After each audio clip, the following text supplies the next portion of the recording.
আল্লাহ কেন নারীকে মাটি থেকে সৃষ্টি করেননি? কেন নারীকে পুরুষের পাঁজরের হাড় থেকে তৈরি করা হয়েছে? নারীকে যেই পুরুষের পাঁজরের হাড় থেকে সৃষ্টি করা হয়েছে তার সাথেই কি তার বিয়ে হবে? আমরা কি সকলেই মাটি থেকে তৈরি, নাকি কেবল আদম আলাইহিসসালাম মাটি থেকে তৈরি? আজকের ভিডিওটি খুব তথ্যবহুল, তাই ভিডিওটি শেষ পর্যন্ত দেখুন। আশা করি অনেক অজানা বিষয় জানতে পারবেন। আল্লাহ পবিত্র কোরআনে ইরশাদ করেছেন, নিশ্চয়ই আমি মানুষকে কালো ও ঠনঠনে শুকনো মাটি দিয়ে তৈরি করেছি। একটি বর্ণনা মতে যখন আল্লাহ তাআলা হযরত আদম আলাইহিসসালামকে সৃষ্টি করার ইচ্ছে করলেন, তখন আল্লাহ আজরাইল আলাইহিসসালামকে হুকুম করলেন পৃথিবী থেকে মাটি নিয়ে আসতে। তখন আজরাইল আলাইহিসসালাম এক মুঠো মাটি নিয়ে আল্লাহর দরবারে চলে যান। তার হাতে যে মাটি উঠে এসেছিল তার 7টি রং ছিল, সাথে বিভিন্ন ধরনের মাটি ছিল। সেই এক মুষ্টি মাটিতে সব ধরনের মাটি ছিল।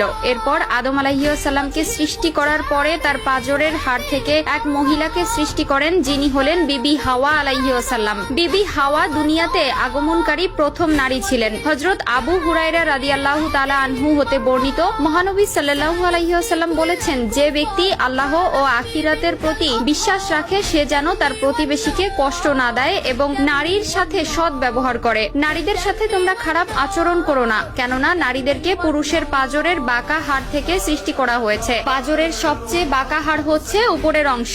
একে সোজা করার চেষ্টা করলে ভেঙে যাবে এবং যেমন আছে তেমন রেখে দিলে তা বাঁকাই থেকে যাবে। অতএব নারীদেরকে ভালো ওসিয়তের মাধ্যমে সংশোধন করো। নারীদের সাথে শিশুদের মতো ভদ্র আচরণ করা উচিত। আল্লাহ তাআলা পবিত্র কোরআনে ইরশাদ করেন, পুরুষরা নারীদের উপর কৃতিত্বশীল, অর্থাৎ